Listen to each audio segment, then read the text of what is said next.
Good morning, afternoon, and evening. Welcome back to the Liberal Artist Podcast. I am your host, Bodio Papula, and with me I have Kaylie Horowitz. Hello. And Andy Gibby Gibson. By the look of your drink, I thought you were just having original Budweiser, and I was just like, I didn't know that we got sponsored recently by Anheuser-Busch. Genius. It's water that makes me think that I'm taking in calories so I don't eat too much food. I thought it was just going to be water that makes me think. It's smart water. It's the water that you have to pay $4 for at the gas station. Water that activates your brain cells the way they're supposed to be used. Water that places neurons. But before we started recording, I was telling... He's drinking the no-think water. Yeah, it's actually eating them. It's eating the brain cells. No, I was telling Kaylie and Gibby how I almost died yesterday. And we said, pause, let's start recording. Our life is about content now. Yeah. Tell us about it, Tails, in excruciating detail. So I was at the gym yesterday, and yesterday was leg day. I am in this stage in my life where this is kind of bragging, kind of not, but it's my experience, so here it is. Brag about it. I'm at the stage in my life where I'm one of the more fit guys in the gym. Oh, yeah. But what that means is young men flock to me. Uh-oh. And it's fucking frustrating. They're just like, Sensei, teach me the way. I'll be doing my set and then just like 18 to 25-year-olds will just show up around me, and I'm like, go away, please. Wait, are they also like kind of jacked, or are these just like dudes that came off They desire to be jacked. Sometimes they're kind of jacked.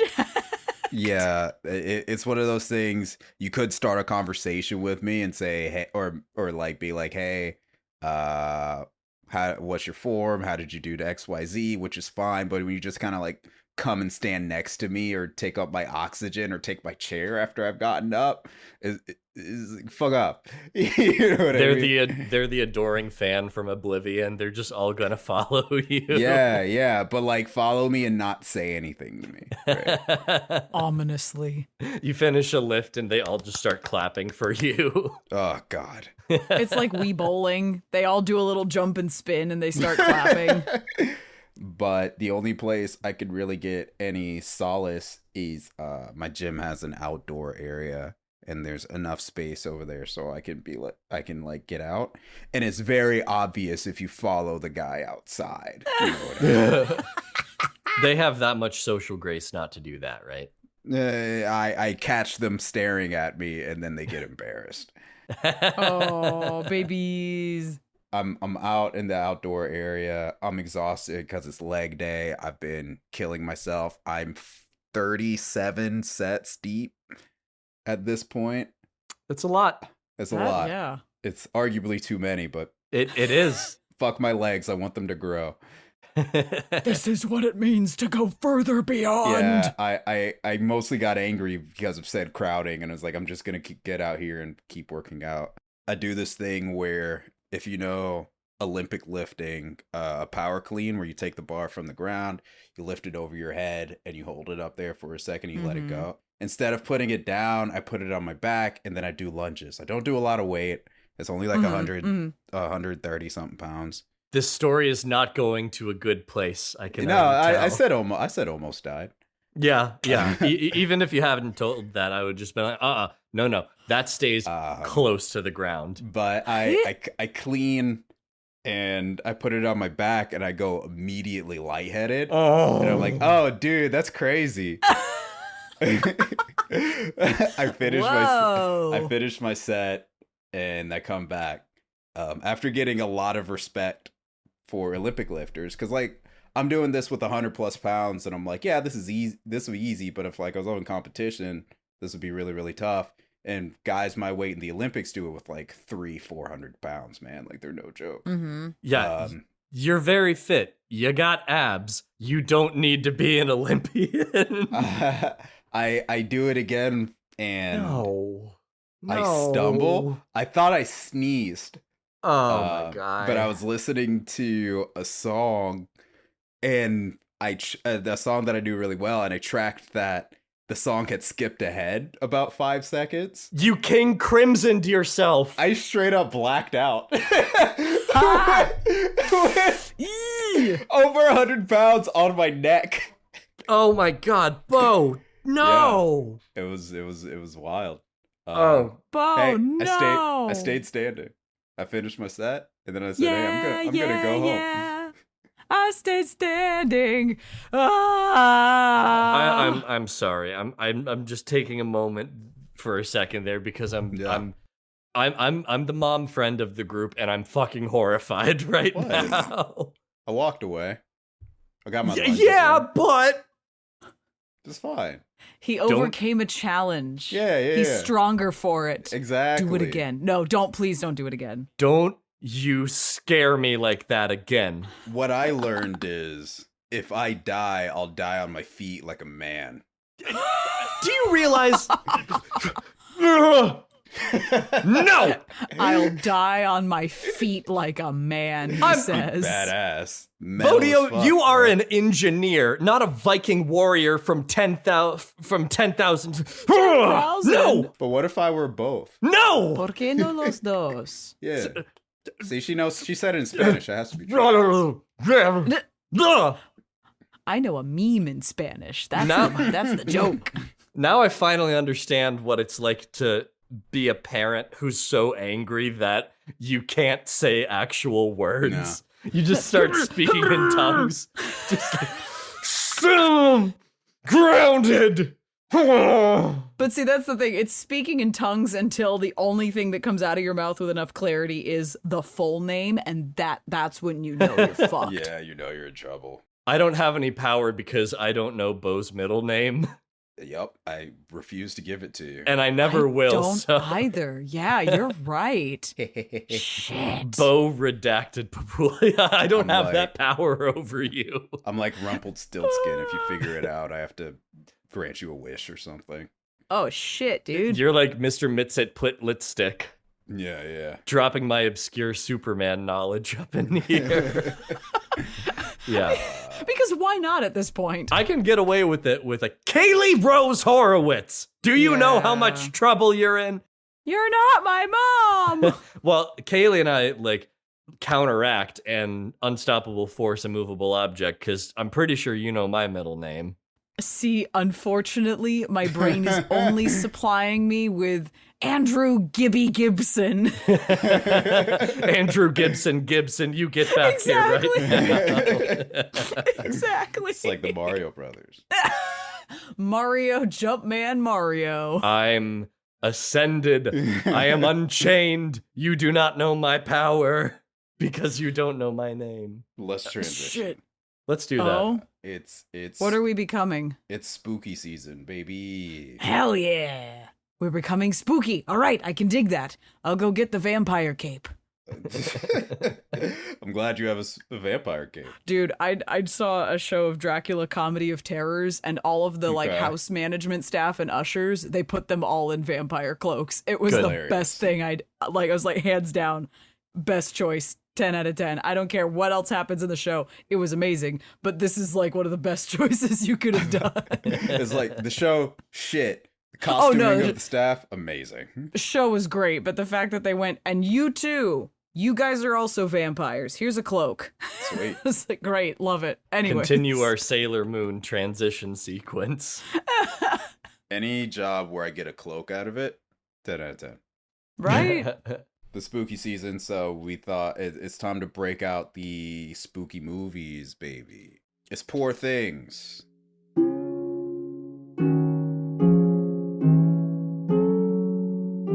The general premise of this movie is a postmodern retelling of Mary Shelley's Frankenstein. Sidebar, I hate the phrase postmodern. I think it's post-dumb. Postmodern retelling of Mary Shelley's Frankenstein, a book and a piece that's important to me because I think it's on top of being the only stage show Kaylie and I actually did together.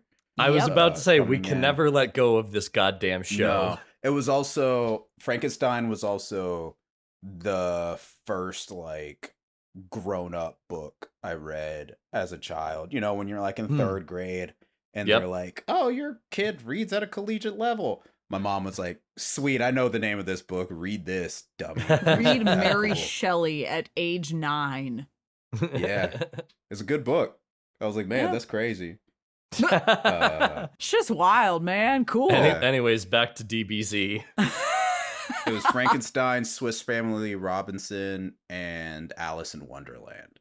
Ooh. Swiss Family Robinson sucks, by the way. Get dunked on. They have a cool looking treehouse at Disney World, though. Leave them alone. But Poor Things, adapted from a 1992 novel of the same name. I don't know how to say this Scottish dude's name.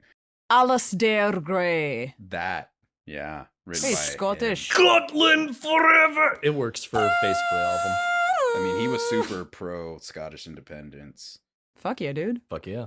I imagine he had a kilt or two. Oh, probably. You know how it be.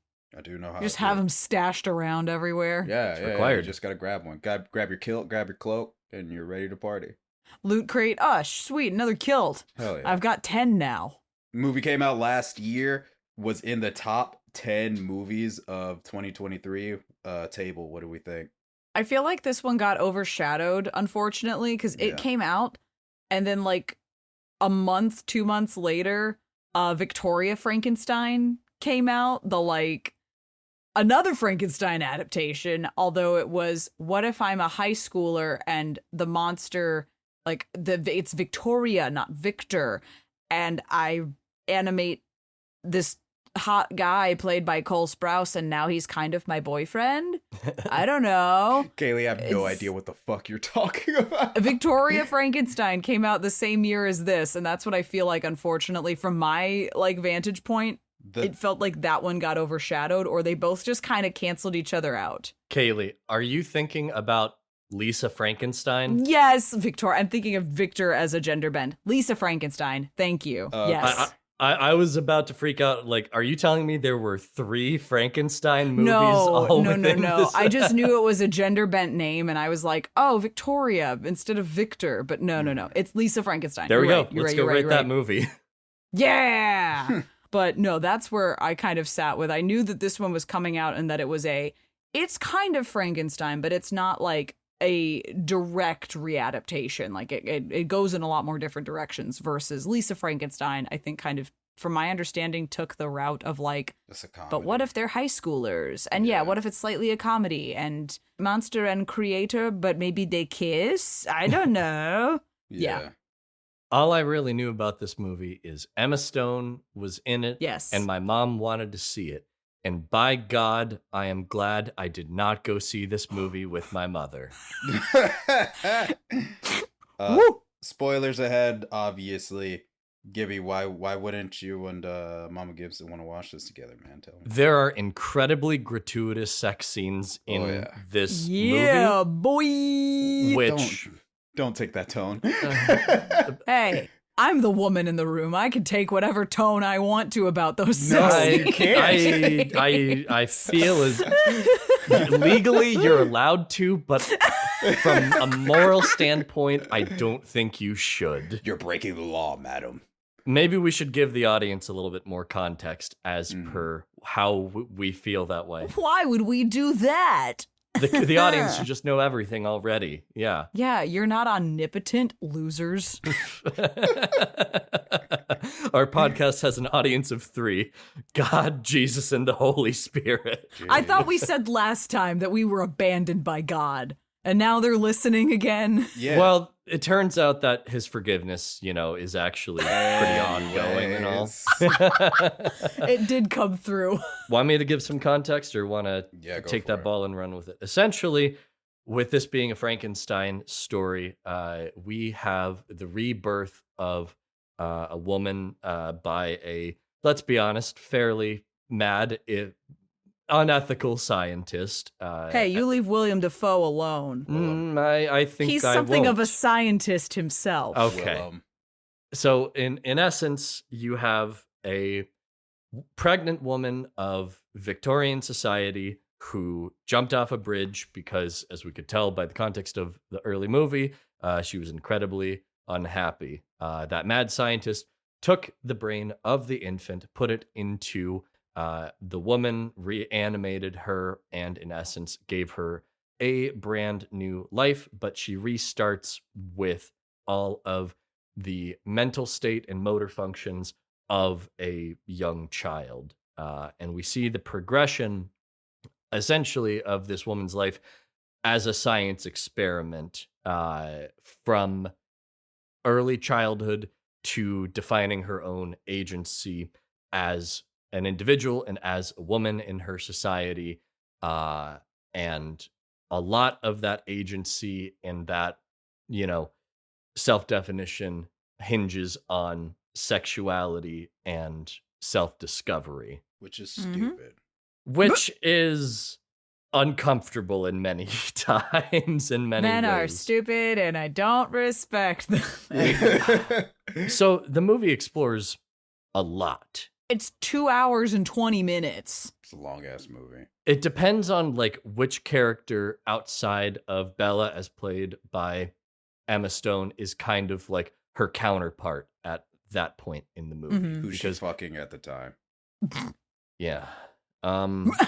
Gibby's so uncomfortable. There's a lot there's a lot that is uncomfortable with this movie. There is. Yeah. Because what a lot of it explores is, I won't necessarily say an inversion, but commentary on something that Pop Culture Detective on YouTube, who I really enjoy, defines as Born Sexy Yesterday, where you have a mentally innocent, inexperienced person, most of the time a woman, who is more often than not manipulated by somebody with power over her, such as experience or physical dominance, and it's presented as male fantasy. Well, this movie expounds on that by, focusing on her self-discovery, her discovery of the world, agency, things like that. But you are still... I sigh.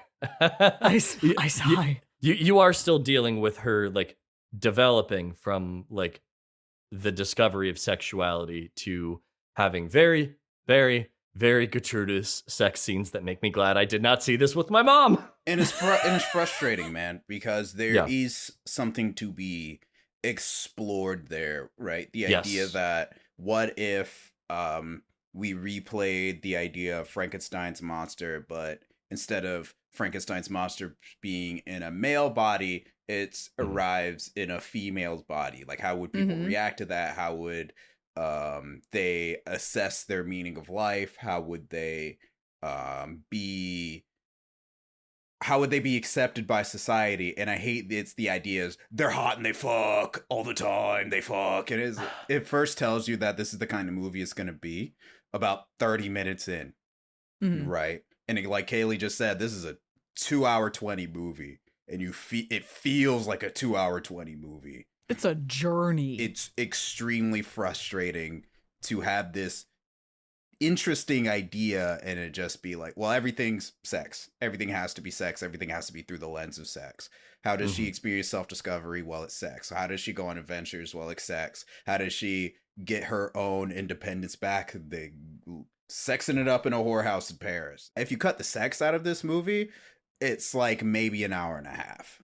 I see where they go with a lot of it and what they're doing with it, but at the same time, the first, I would say, hour of this movie, when she is essentially still in a childlike state of development, is incredibly uncomfortable. It's not okay. Nope. Yeah. And there's a lot to unpack here. For one thing, I don't know ethically when things can be acceptable that when you have an actor who does not have a mental handicap playing somebody who is mentally handicapped.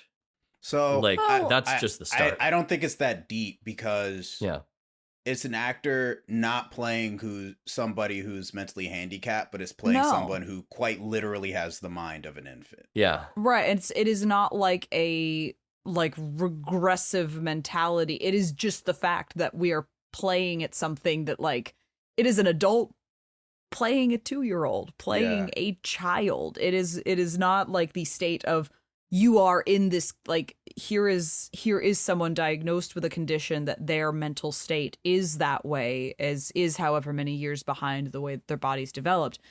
It is like that, but in this case, we do see her rapidly changing. Like she does come into herself as an adult with a consciousness, with her own thoughts and informed ideas based on her experience of the world. But it does just still starts in the same place of just not having coordination, not having complete experience or knowledge of how to put things together properly.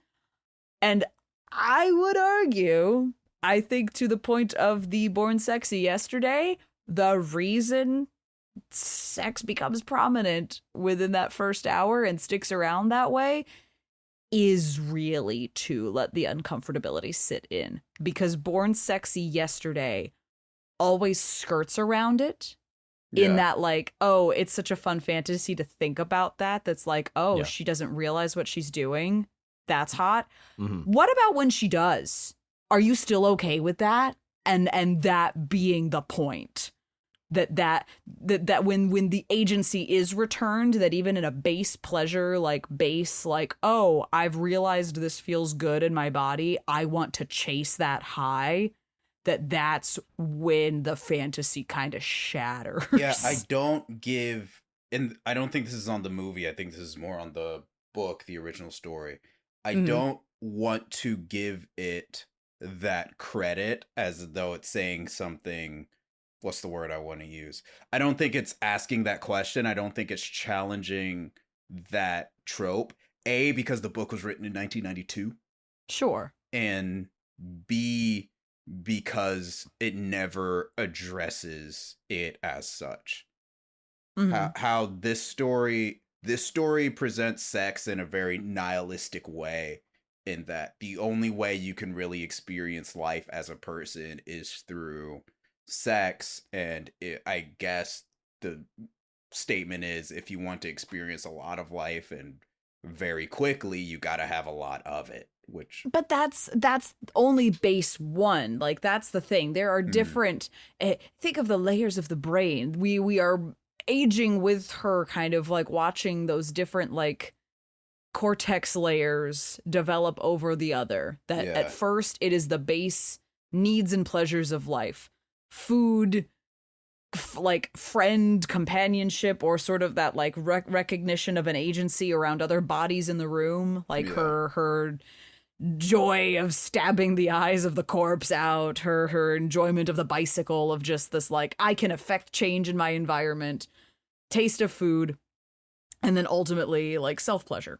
Yeah. Then we move past that. We see kind of at a certain point when she's in we've even talked about the plot of the movie, but in the, I guess, end of Act 1, as we start going into Act 2, she runs away to Lisbon, Portugal for a little while. And really, that's the best. That is the, all right, if you want to indulge in those things, then here you go, you get to. And then realizing this is no longer bringing me quite the same pleasure, because now I've realized I'm interested in other things. Culture, art, music, kind of conversation, but mostly just a fascination with other people. Yes. Sometimes sexual, sometimes not. And then, getting past that layer in the third act, we're building towards ideas, philosophy, higher concept. How do we improve the world? I recognize in myself I want to improve things, despite the fact that society is still stuck in the other two layers sometimes, is only chasing sex, is only chasing money.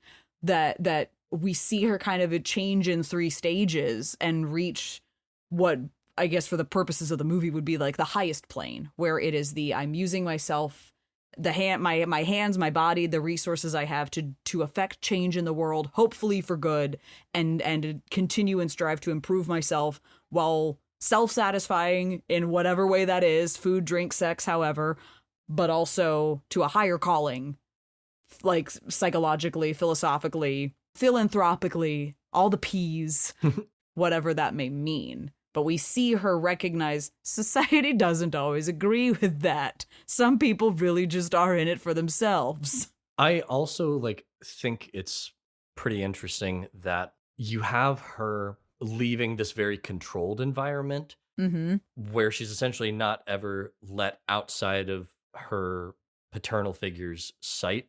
Because he says, I've created a world that has everything for her. Yeah. And that's not true. So the development is not just because of sexual discovery. Like you said, it's an expansion upon all the possibilities, like her eating things that she's never had any chance to have before.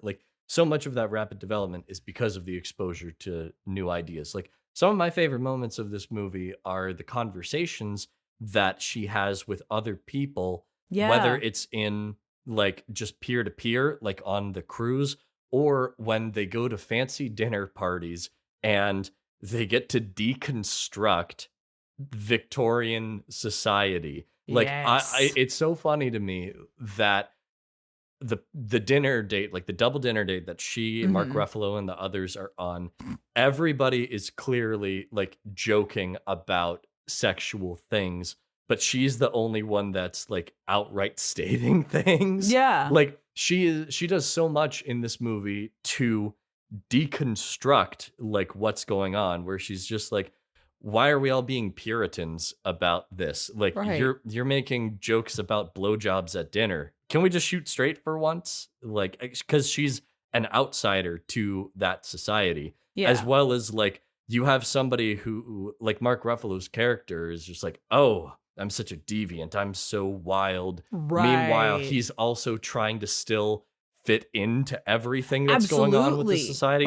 He tells the dancing her up scene. Front. Yeah, he tells her up front, polite society will ruin you. Meanwhile, is oh, fuck, I'm going to look like they're going to hate me. They're going to kick me out of polite society. Exactly. He's a total hypocrite about it, which is a lot of his downfall, that he comes in looking so high and mighty, because he has that hugely unfair power dynamic over this innocent person, and practically as soon as she steps out of his shadow, she's able to call him on his bullshit almost immediately. Yep. Speaking of Mark Ruffalo's character, I didn't understand his onset motivation. Speaking plot a little bit, there's a point when Bella is going to marry Max McCandles, played by Rami Youssef, sweet Max, my sweet boy. Not innocent though. He's still part of that power dynamic and that manipulation. He's pretty innocent. He's comparatively, yes. Yeah. However, he still goes into it, but he's still part of the problem in that he's willing to take advantage of the situation. But he does recognize that in himself, which is the first step, but still. And he never goes out of his way to stop Bella from what she's doing. I'm willing to defend Max. I think he's a sweet boy. Yeah, again, compared to the other male figures in her life, him and Harry are the only ones that I'll defend. Yeah. But Duncan Wedderburn, played by Mark Ruffalo, from the jump, as the story goes on, it's obvious that he's just kind of a whirlwind of a character. Yeah. But the initiation of it really rubbed me, LOL, the wrong way. There is no introduction to him and Bella before he's I must make her mine. He shows up as a lawyer writing up legal documents for Max and Bella to be wed. And just from reading this illegal document, he's I'm going to bang that chick. I think he wants to know, why is once she married, why is she basically under house arrest? Who is this woman? He literally reads it, says, I'm going to go pee, finds her, touches her inappropriately, and then is run with me to Portugal. Yeah, I think that's kind of the point. His simplicity, it's clear through the narrative. It's not simplicity, it's illogical.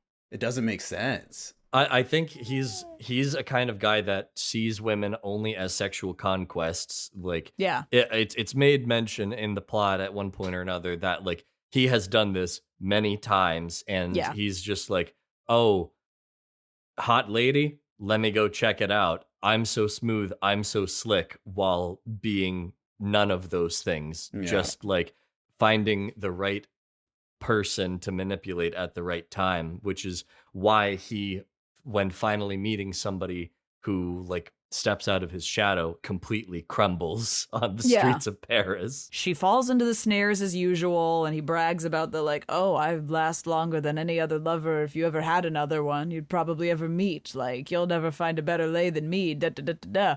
But then once she starts, like, exactly, like we've talked about, like, deconstructing society in ways like that she just doesn't comprehend. Like, again, straight shoot, doesn't understand the like, you know, layers of societal convention, these extraneous things that people put on conversation for whatever reason. Like, she gets to the point, he's embarrassed, but then at a certain level, the embarrassment gives way to, no, but like, you're crazy, you're mad, I love you. And I do think he is changed by that, but you still see this impulse of, but I still think I can keep you despite those things. And that's an inner conflict that he cannot work around in his mind. He really goes for the whole alpha dog thing when we see that, like, anytime he tries to get physical with somebody, he gets his ass handed to him.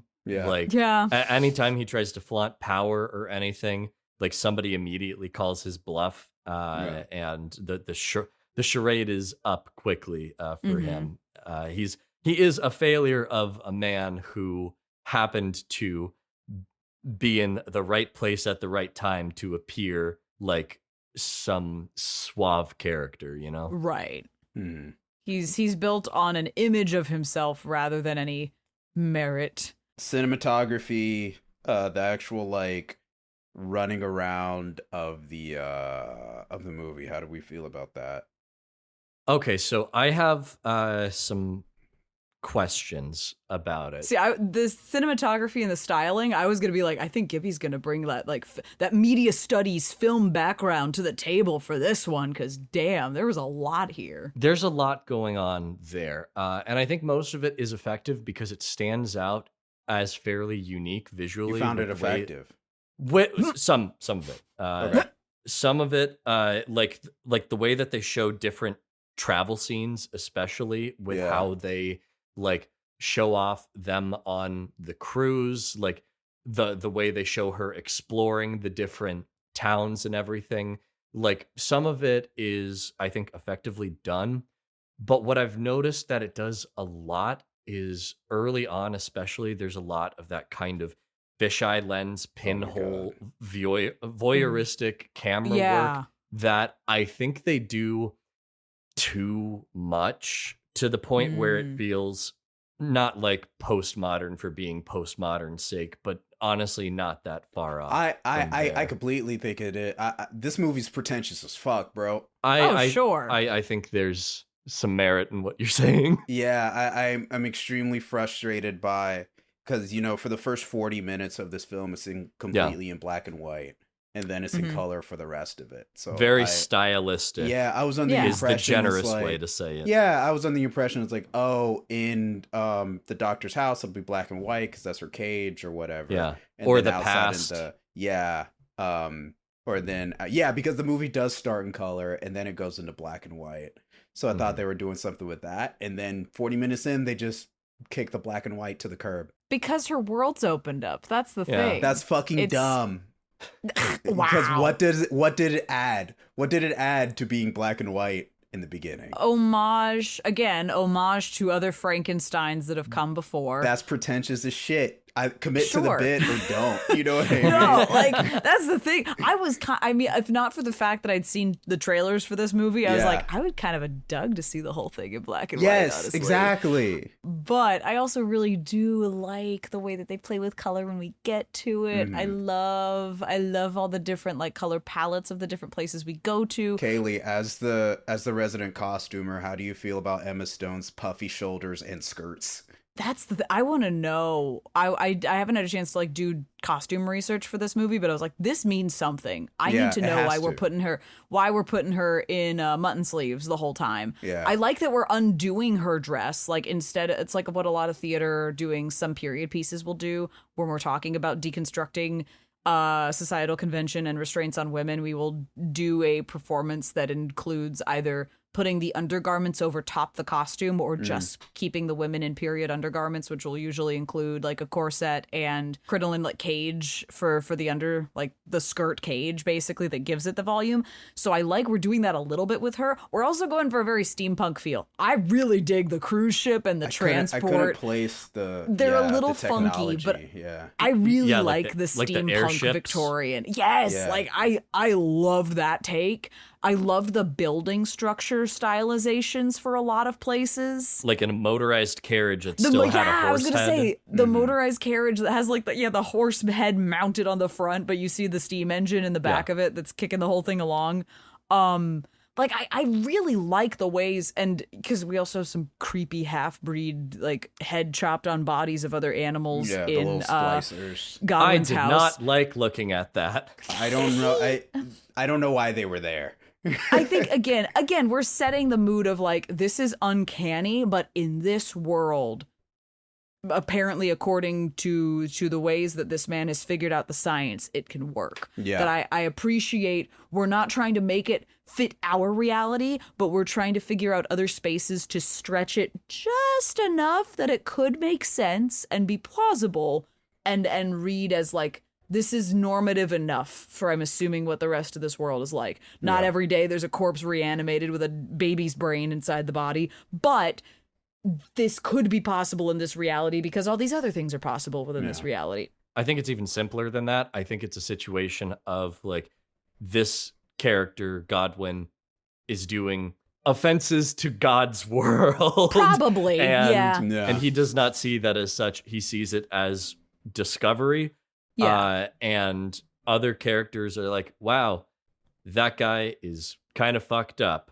Also, we're Victorian assholes, so we're going to make fun of the way he looks, but like it's made very clear through the text that he is somebody that is not considering the ethics of things because he was abused and used as a science experiment himself.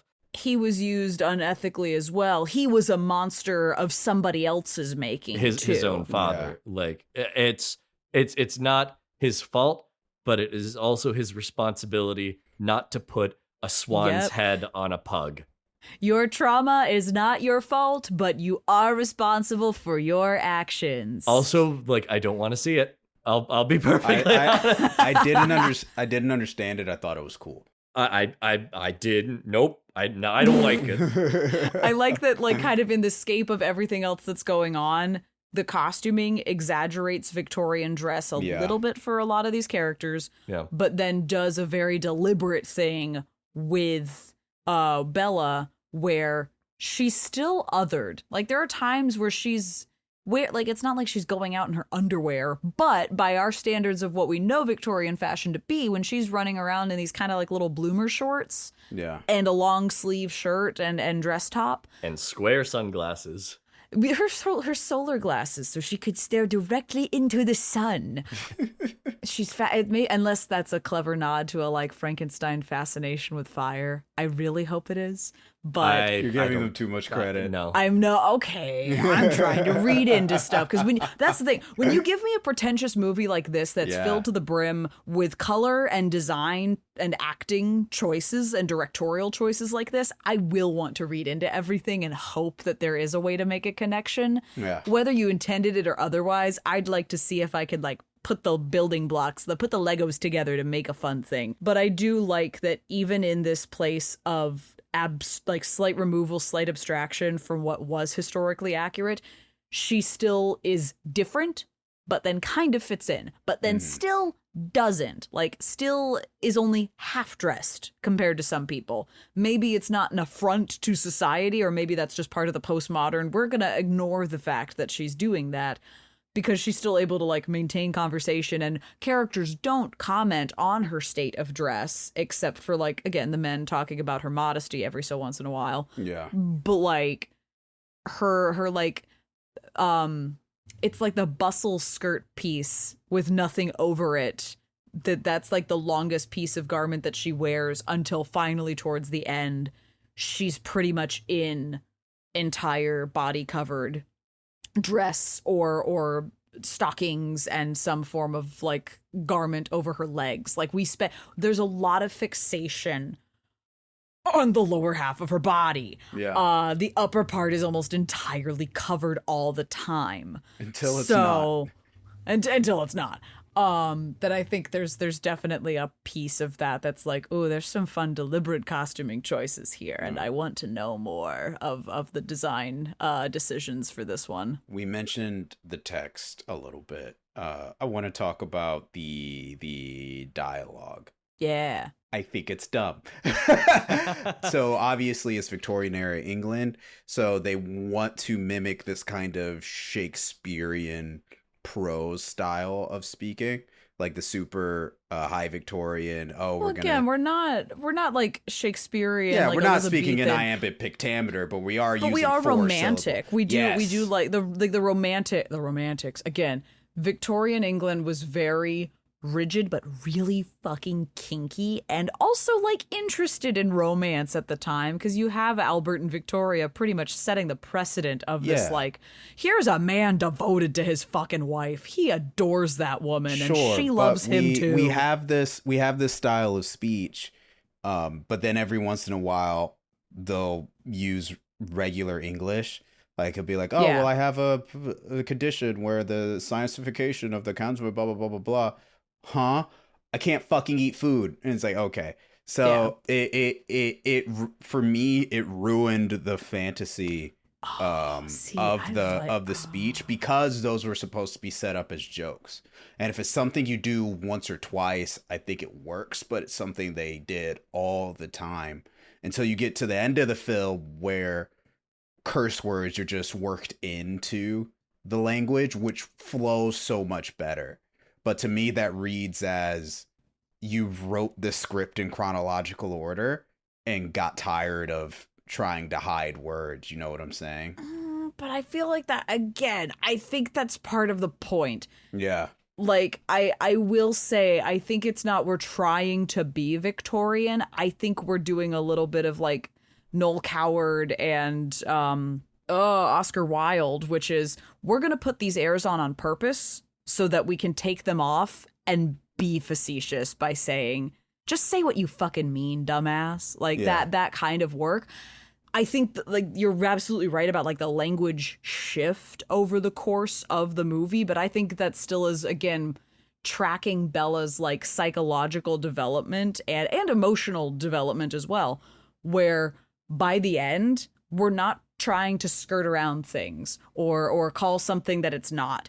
We're facing it head on in the language, like what the intentions actually are and what those reactions are to those intentions. Yeah. Whether that's her, whether that's the other characters surrounding her by that point, that I think it's a very deliberate, like, and we're like, here is the peak of maturity. Here is the, like, as we reach, we're never done developing, but like as we reach this, what has seen her become an adult once more, coming to be wed, by that point in her life, here is a fully realized woman who is able to say what she means and not take just the like sugar-coated bullshit that somebody else would be trying to feed her.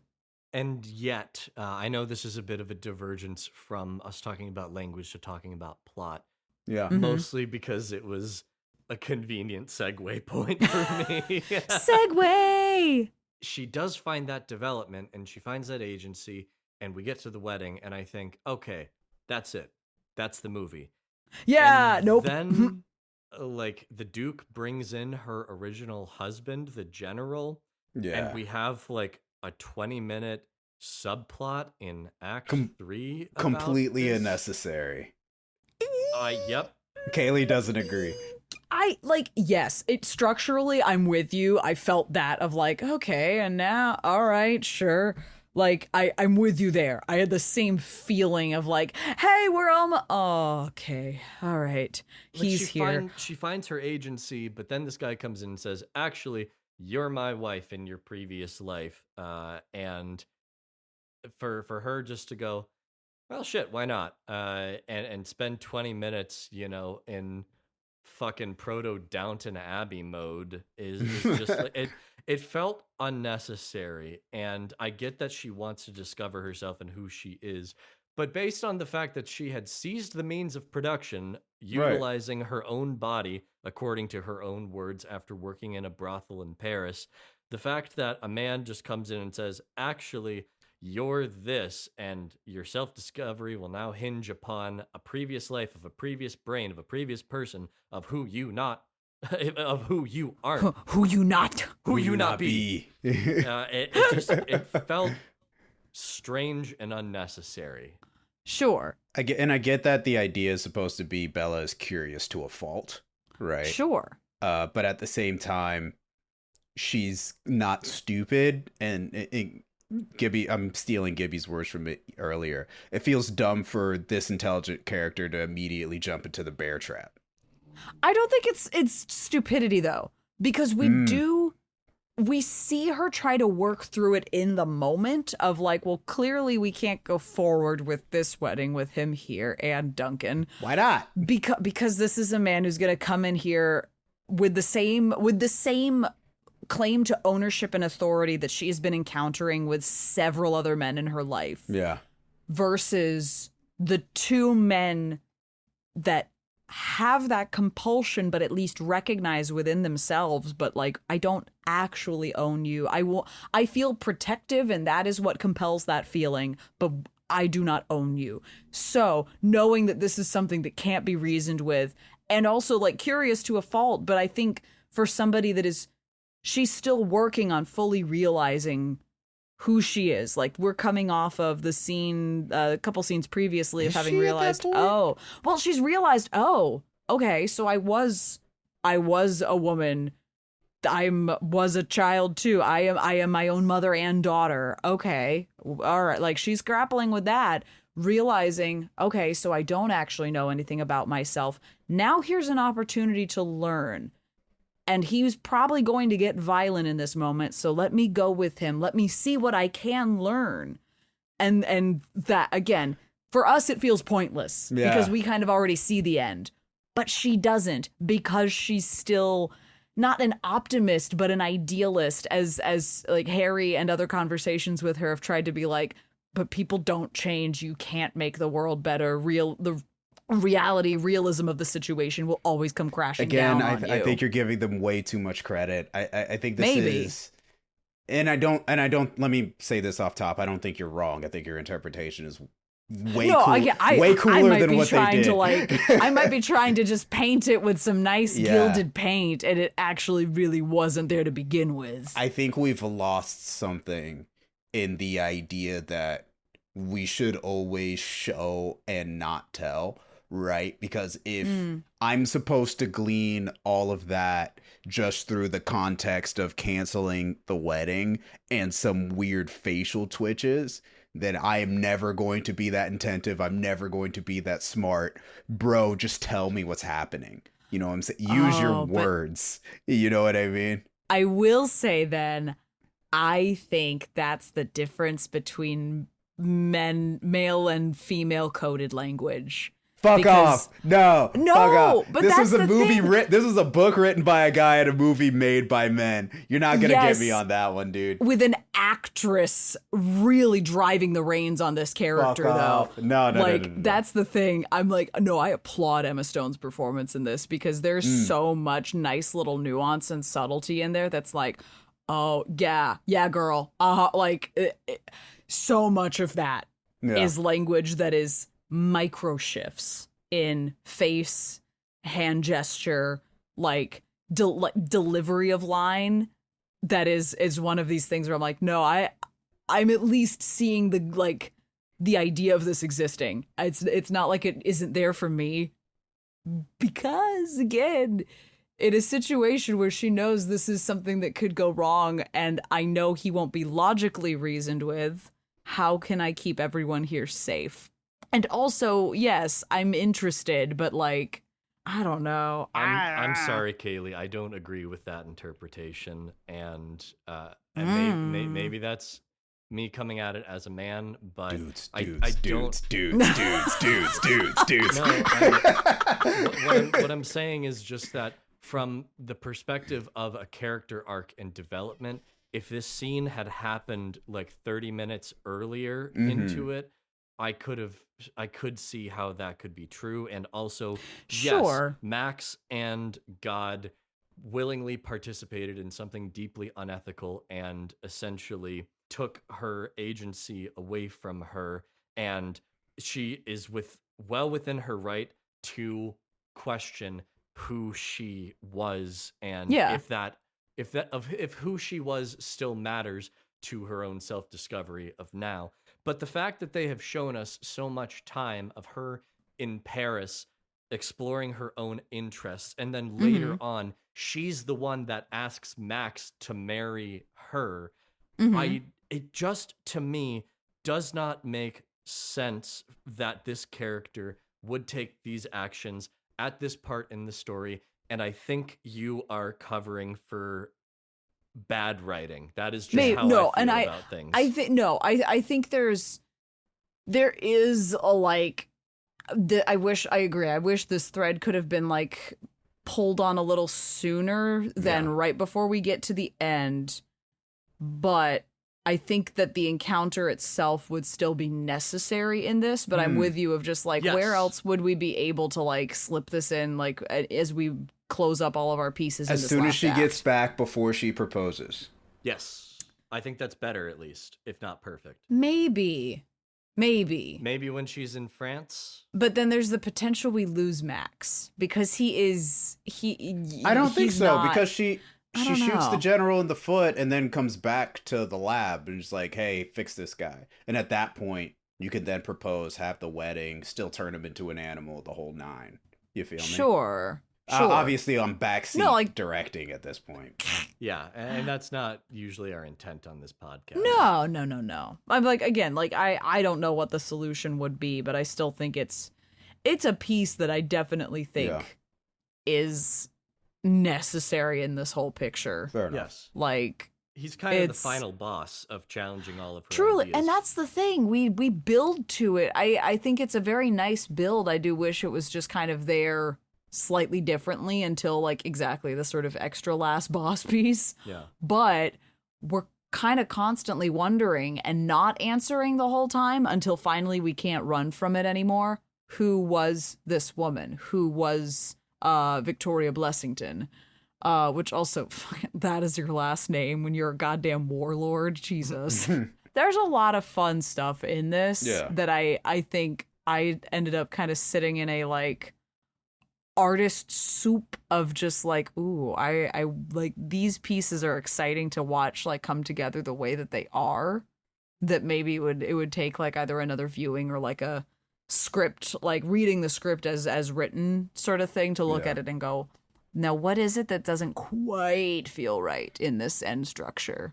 Final thoughts. I think that there's a lot that's very well done artistically, and that they accomplish a lot of the goals that they have set out here.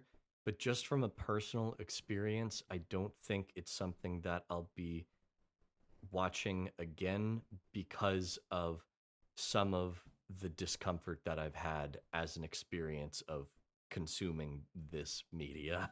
Yeah. Emma Stone is great in this. Also, I don't want to watch her be 2 years old again. Yep. Kaylie. See, I can't say I might like watch again and again and again kind of movie, because it's a lot. It is so much. But oh my God, there's a lot in this that I think will stay with me, because not only I think this is a really fun one for October because it's a very different kind of horror. It's based on a horror we all sort of know culturally at this point, but don't really know. Really, because again, unless you've had a chance to deep dive Mary Shelley and why she wrote Frankenstein, there's probably a lot you're missing from the original text that I appreciate so much. How this one, I know it's still adapting a book that was based on Shelley's work, so we're still some steps removed, but I do think there was some intention in this to really highlight those either parallels or update them and make it a different kind of horror that you should be made uncomfortable by this. Yes. That's what's scary. And at the same time, kind of like, it's not like female empowerment, yeah, but like to be able to have a movie that simultaneously like criticizes the way that sex is used in some situations and then empowers sex in others and call out people that have this like baffling inability to comprehend womanhood. It boils down to a sense of implied entitled ownership that doesn't exist. And I think that's really more the core of what this movie is about, is womanhood, the loss of girlhood, the engagement in womanhood, and the constant fighting against male entitlement at every step in her life. Yeah. I love this. This is great. For me, this movie's whack, bro. No. It's extremely well made. I can't refute that, man. There's a lot going on, obviously. But yeah, and I think that's where the difference between my taste and Kaylie's taste come in. Kaylie sees a pretentious movie and she's like, "Oh, let's deep dive." I see a pretentious movie, I'm like, "Where the fuck are the explosions?" To be fair, not every pretentious movie deserves it. Some of them are just pretentious, and I can tell you're just on your high horse and you need to be knocked down some pegs. When you have a movie that's successful but very pretentious, we call it stylistic. Yeah, and I call it go kick rocks. There's a lot of stuff I didn't mention that I liked, that I enjoyed. Like we said, all the actors were very good, except for Mark Ruffalo, who had a bad British accent. He knew he didn't have a good British accent, which makes me feel kind of bad for saying it, but you were bad at it, bro. Marky. The casting was very good. The acting was very good. The cinematography, though up its own ass the entire time, is really well done. The one thing I forgot to call out, we were talking about the fisheye lens. I wanted to call out the fact that there's so many shots where the background is not just blurred, but like spherically, like you can, the character is in the foreground, but the background is like soft blurred and is making like a circle like frame around them. It's stupid, but it's cool. I want to know why. I love that choice. I hated the stupid black and white art transitions with the Nightmare Before Christmas font. I hated the transition between Portugal and the boat. Man's put her in a box and it was like, we're on a boat, like a Dark Souls cutscene where it's like, we don't know how to get you to this next area, so get into coffin and you're just there. SpongeBob. Yeah. I was thinking of the okay, get in. And it's like, this is dumb. But again, man, this movie is really masterfully made. Let me get on their dick a little bit at least. It's masterfully made. It really is. But if it's in the top 10 movies of last year, I assume only 9 good movies came out last year. Wow. Dab on the haters. You can't see it, but I'm dabbing. Oh, shit, dude. Those are some fighting words. Fuck with me.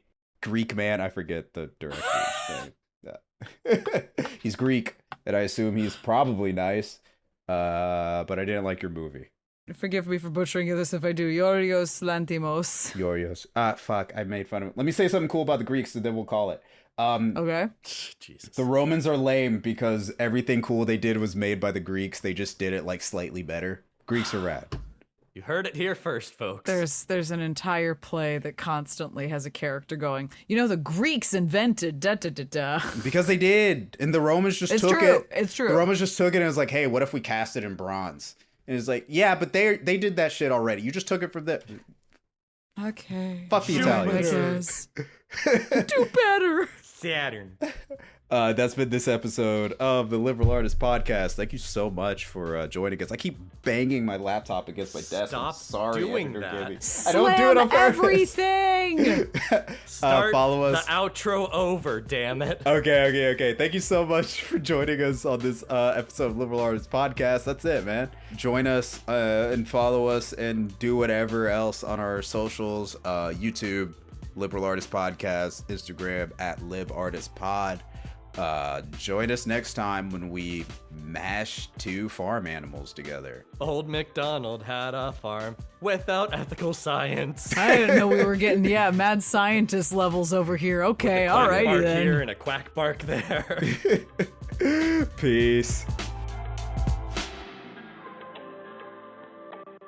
The Liberal Artists Podcast premieres every other Thursday on your favorite podcasting platform. The show is hosted by Bodio, Kaylie Horowitz, and Andy Gibson. You can find the show at LiberArtistsPod on Instagram and Twitter. Thanks to White Hot for performing the theme song Reflect, which can be found on freebeats.io. Now, I'm off to go exploring, and maybe, just maybe, I'll find a sheep that I can call my own. Good day.